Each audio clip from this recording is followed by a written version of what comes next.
Hey, Mike, I'm so excited to have you back on 286 Sunshine. You're going to be hosting a series of shows. You've got some candidates that you want to talk about. It is election time, and it is time for everybody to know where your candidates stand. Thank you, Sabrina Watson and 286 Sunshine. This is Mike Cartwright, your host, and we're broadcasting here live, Tampa, Hillsborough County, Florida. And yes, we have 11 supervisor of election candidates from the free state of Florida, and we're going to be introducing each and every one of them to you separately in a show that I'll be hosting and going county by county. What's special about these 11 candidates? Each one of them is challenging an incumbent because they want to bring back election integrity. They want to have accountability and transparency. Many of these candidates are within the same party as the incumbent, but they think that there's a problem and they want to bring back accountability and transparency. Good afternoon. I'm your host, Mike Cartwright, and welcome to our show, Save America with Election Integrity. We have another show, another candidate who is one of our Florida patriots running for supervisor of election. Today, our candidate is from Osceola County, which is the county seat of Kissimmee. His name is Mr. Jim Trautz. I'd like you to read a brief bio about our distinguished guest. He is a 20-year retired, highly decorated naval officer who oversaw $75 million or more of foreign military sales contract on behalf of the Navy Seaport Initiative, while managing 10 subcontracted companies and more than 300 staff worldwide, a real estate investor in over $40 million in property through joint ventures, and ordained minister, thank you very much, and an experienced poll worker and chief and has worked with political campaigns. Welcome to our show, Mr. Jim Trautz. Thank you so much. Appreciate you having me. Hey, we're grateful to have you here. We understand that your election is going to be in November in the general election. Is that correct? That's right. I'm taking on a 16-year incumbent here in Osceola County. Thank you. Now, we have some images on your half of your PowerPoint. I understand that you are going to share with us. Please let us hear what you got to say about Osceola County and your campaign for supervisor of election. Well, thanks. I appreciate it. I've got some images that I'm going to share with you inside, and you may not be able to see exactly what's inside of those images, but I will be able to talk about it. The issue that we have and that we're trying to make sure of is that, look, we really don't care what your party is, what your affiliation is, or anything else. Our goal is to make sure that we have election integrity.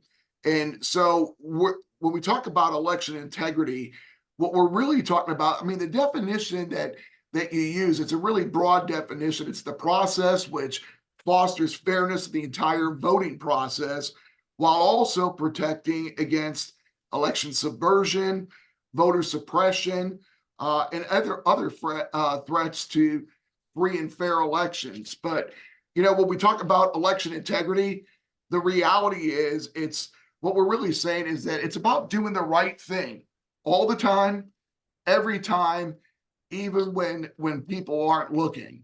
And so, you know, using that definition, at the heart of the matter, what we talk about is that election integrity is really it's not a Republican issue. It's not a Democrat issue. It's not a conservative issue. It's not a liberal issue. It really is an American issue. It applies to everybody, regardless of whatever your party affiliation might be. Now, we've had some issues here in Osceola County when it comes to election integrity.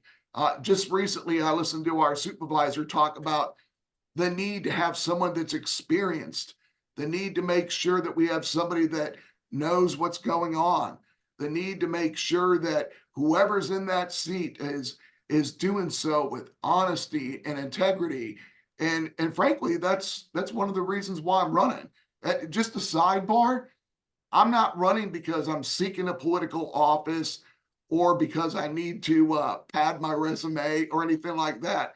I was asked to go ahead and run for this office.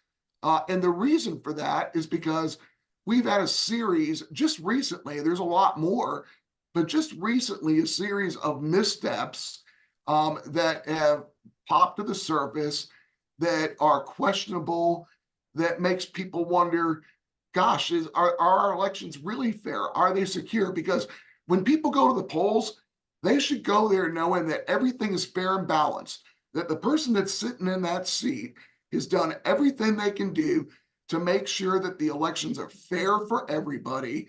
And we've had some issues with that. So if I'm able to, I'd like to share at least one shot from a presentation I did a while ago, and maybe that can shed some light on what's going on. Is that okay? Okay, so the first one, this comes from a PowerPoint that I did a while ago, but what this is this is a letter that was submitted from the Republican Executive Committee here in Osceola County to the Supervisor of Elections, and there was a copy that was sent to the Florida Office of Election Crimes. Now, what this letter basically says, and this letter was sent back in October of 2023, there's three issues at hand.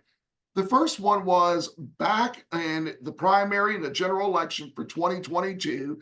As you can see here on the right, these mail-out ballots went out with a party identifier on it, and you can clearly see there's an R on here that shows Republican. So that's a problem because those are not supposed to go out like that at all. So then later on, in October of 2023, during the primary for the special House District 23 election, we had the same thing happen. And also the issue that we had is that we had a problem with the Supervisor of Elections denying access to the room where logic and accuracy testing was supposed to be taking place. So let me see if I got that correct. There was an R designating Republican. Did they do the same thing, B, or shall I say D for Democrat? Do they mark those D for Democrat? And why would they do that? That would seem like you are not having a fair and balanced election, that actually you open your election up for discrimination in case someone was to mishandle select ballots. Is that correct? Yeah, I can't answer the question because the ones that we got were from Republicans. I don't know if they went out with Democrats the same way. So in fairness, I don't want to say something that may not be true. It doesn't matter, though, frankly, whether it's Democrat or Republican. These ballots are not supposed to have any kind of an indicator on them whatsoever. And in the case, and the main point is, it didn't just happen once, but it happened twice. And so the second time it happened is when our executive committee, they went out with this letter to the Supervisor of Elections, and they copied the office of Florida Office of Election Crimes as well, too. So that's an issue. We're hopeful. I haven't seen mail-out ballots yet. We're hopeful that's been corrected.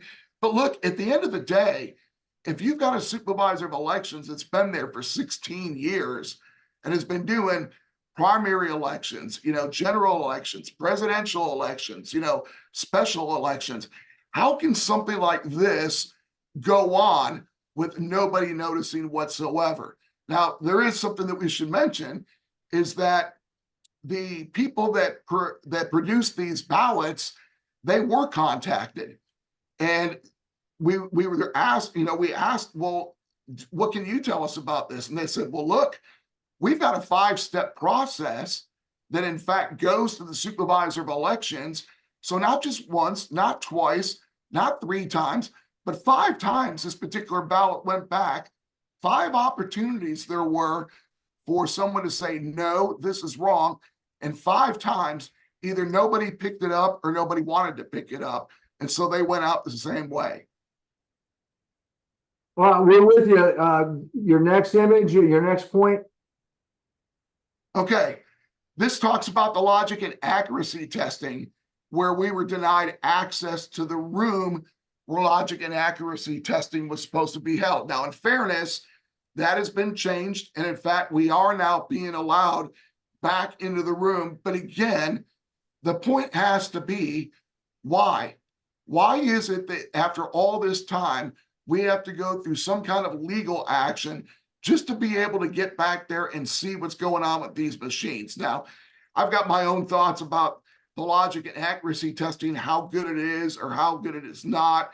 But the reality is that people should be allowed to go back there, and we were denied. Now, So you're saying that the present incumbent supervisors of election required some type of a legal intervention to allow access for an observer for the accuracy and logic testing. Your supervisor of election had to have a court order to allow that to be permitted. Is that correct? I don't know if it was a court order or not, but it took action on behalf of an attorney for the Republican Executive Committee to get her to do that. Yes. Okay. Okay.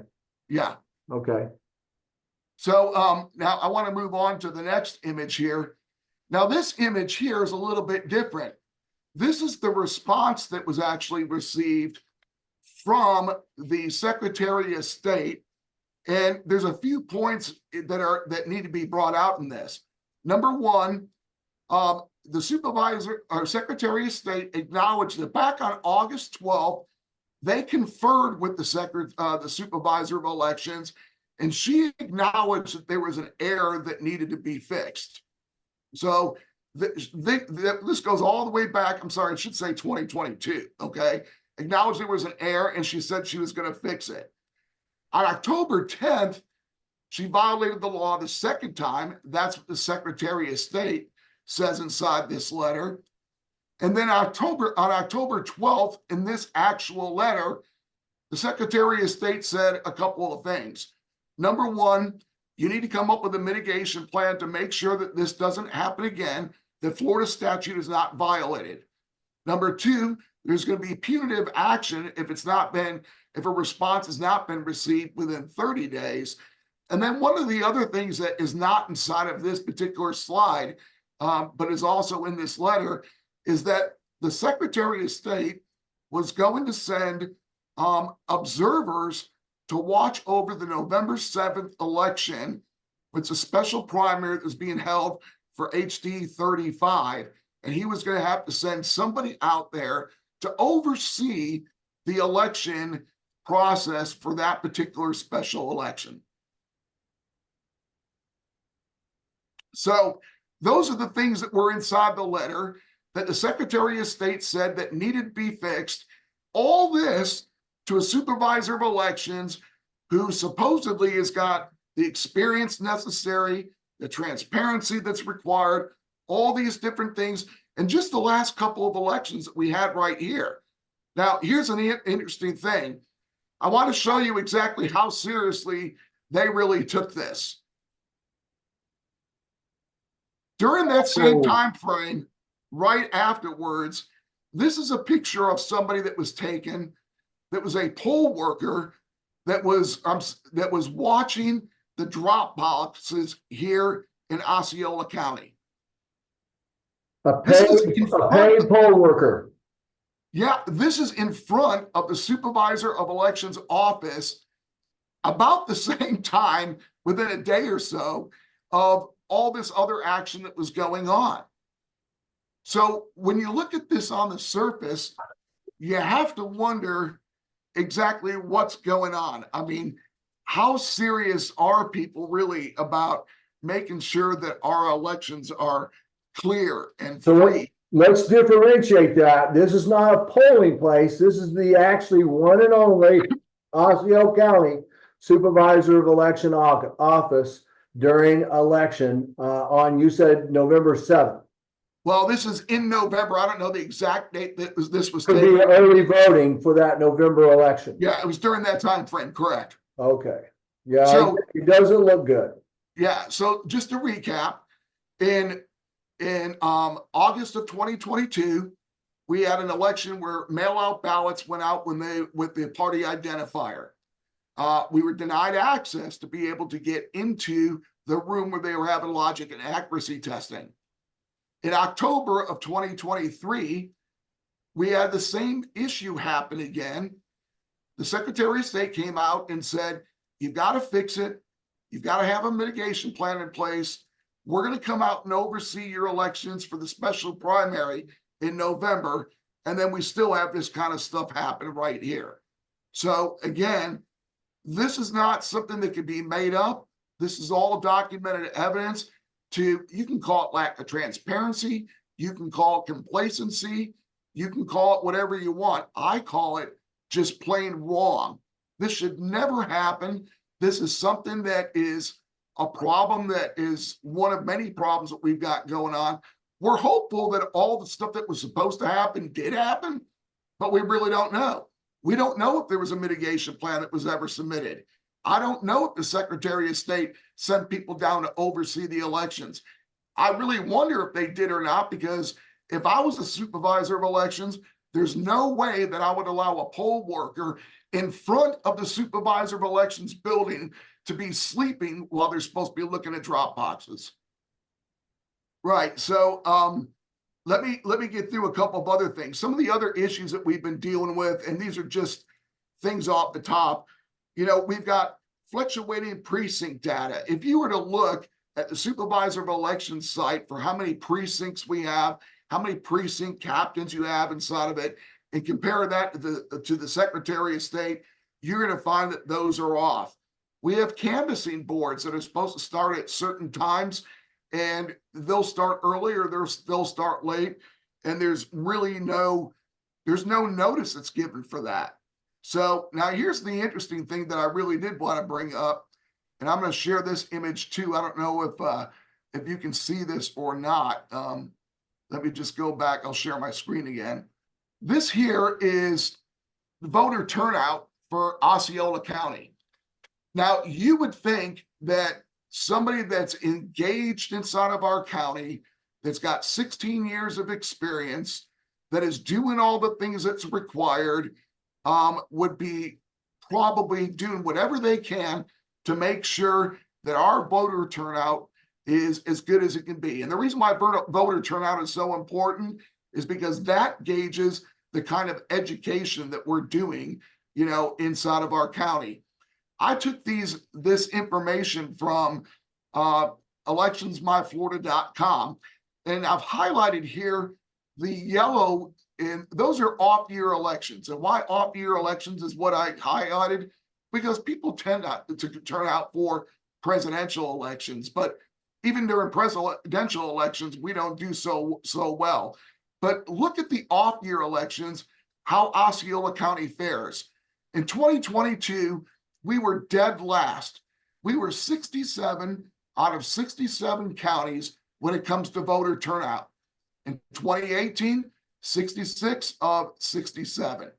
And if you look, and it goes all the way down, and if you look at the turnout in Osceola compared to the Florida turnout, you'll see there's a marked difference. My point in all this is that if we're doing the things that we have to be doing, if we're educating voters, then there's no way that we should have a voter turnout. Look, we talk all the time about making sure that people exercise their right to vote. When we talk about voter integrity, in my opinion, there's really three main pillars. First one is transparency. The second one is accuracy and accountability. And then the third one is education. How in the world can you be educating people when you are dead last in voter turnout? What that tells me is that either we don't have the type of education that we need, that people don't know where to go to vote, that people aren't voting, or for whatever reason, they just don't. Now, to me, that's a big problem, because when we talk about my personal opinion is, aside from our God, there is nothing that's more sacred to us than the right to vote. But I've actually been as a poll watcher in different elections and seen many, many people walk in. They don't know where to vote. They're in the wrong place. They don't know if they can vote because it's a primary. They don't know what they need to do if they're not registered, non-party affiliated, To me, that's just horrendous. Those are simple things that can be fixed, but for whatever reason, after all this time, we still have not been able to wrap our hands around that. Does that make sense to you? Yeah, hearing it. Yeah, it's voter awareness is also a responsibility of the supervisor of election, not just like, okay, well, here are the people that did show up to vote, finding out why those that didn't show up were not participating. Right, right. So, and again, I talked about, there's things that I think that we can do, that we should do, but we don't do. And getting back to, the different pillars of election integrity. Remember, election integrity is about doing the right thing all the time, every time, even when people aren't looking. And the first one of those is transparency. We talked about accuracy and accountability. And the third one is education. So I look at all this stuff and I say to myself, okay, well, how transparent are we if we're not able to send out ballots, without party identifiers on it? How accountable are we really? Instead of saying, it's my fault, I made a mistake, not once, but twice, but I own it and I'll make sure it gets fixed. Instead, our supervisor rolls over on the poor printing company who's just trying to make a living. And then when we talk about education, how well are we educating people when we are dead last or near dead last in voter turnout when it comes to off cycle or off presidential elections? Those things are issues for me. Now it's easy to sit back and talk about all the things that are wrong, but you have to have some solutions as well too. And there's a couple of things that we can do to make things a little bit better. Take transparency, for example. I don't know if you know this or not, but Orange County does live feeds when they're doing their boards and their county ballots. My question is, wouldn't it make voters feel a lot better if we could do something like that? It would be nice. Now, how practical is it to do? How hard is it to set up? I don't know. I'm not sitting in the chair right now, but I do know that there are counties that are doing that. I know that our neighbor in Orange County is doing that right now. When you talk about transparency, one of the things that we talked about all the time is it's hard to fix the things that you don't know. And so let's gather up some people and try to figure out what they see the problems are, improvements that they might have. I mean, what a novel idea to get the citizenry involved in the voting process that we're part of. I mean, you talk about being dead last. Well, how can we improve that? Well, maybe it might not be a bad idea to get together maybe a citizens advisory council. It could be made up of local watchdog groups, the chairman of the Democrat Party locally, the chairman of the Republican Party locally, bringing them in once a month. What are the complaints that you're hearing? What are the things that we can do? Maybe hash through those things, not to change the system, because the supervisor of elections doesn't make law. We just enforce it. But the processes can be fixed to make sure that we are accountable, to make sure that bad ballots don't go out, to make sure that people feel comfortable with the logic and accuracy testing, to make sure that people know where to vote, when to vote, how to vote, if they can vote, all of those different things.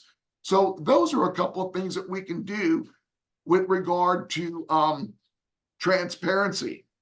And here's the thing. Now, you know about this from some of the watchdog groups in Pinellas and Fort Pierce and some of those other places. But, I really question when we look at voter rolls, when we looked at precinct people, when we look at all that stuff, what is being done to make sure that the rolls are scrubbed the right way, to make sure that we don't have people on there that aren't on there? Are we using the DMV and the court system to do that? Are we using Social Security databases and DHS databases? Are we using those type of things? We hear about voter roll verification. I think that we miss an opportunity a lot of times because That should be an ongoing process all the time. And again, it's really a matter of, in my opinion at least, communicating, communicating to make sure that we're doing everything we can, and people feel comfortable about the process itself.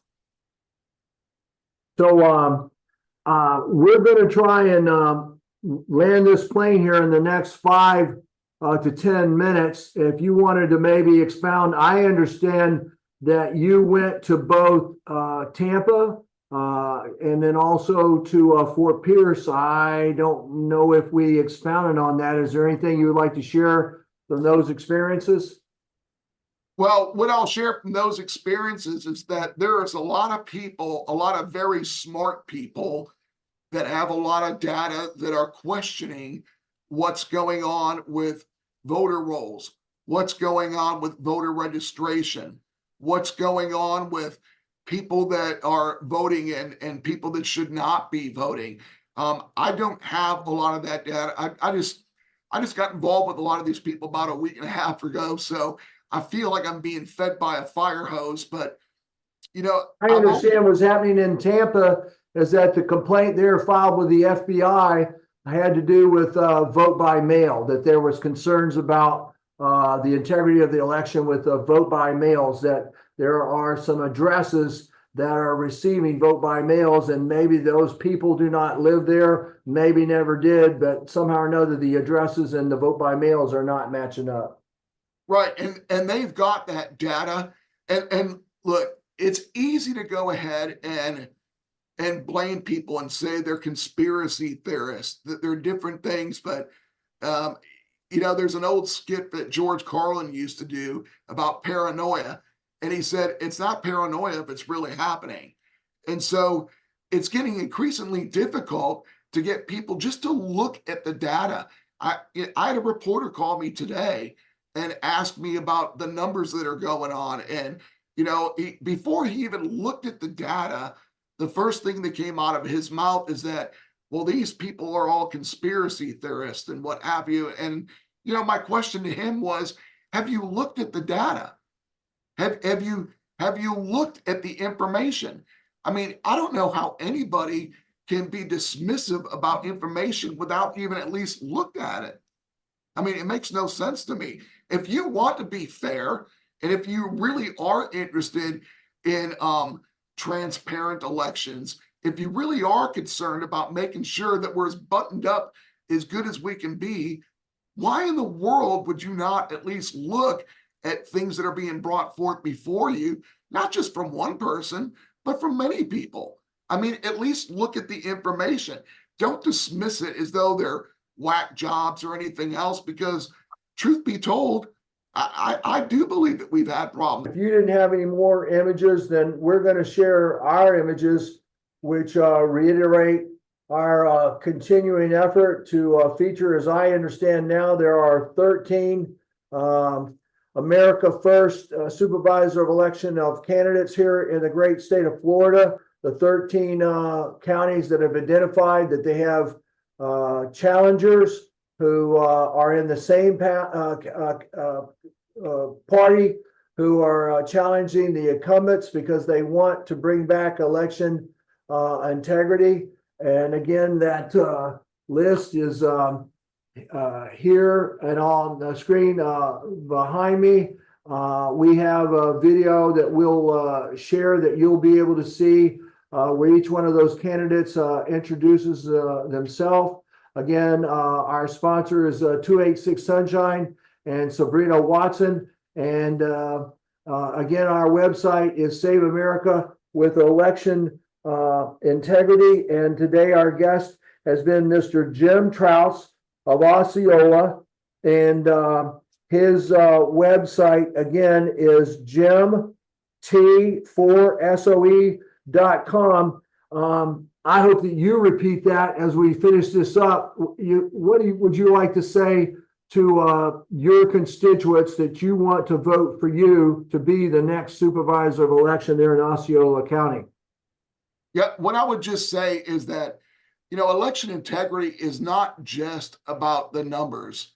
really what election integrity is all about, making sure that voters are comfortable with the process.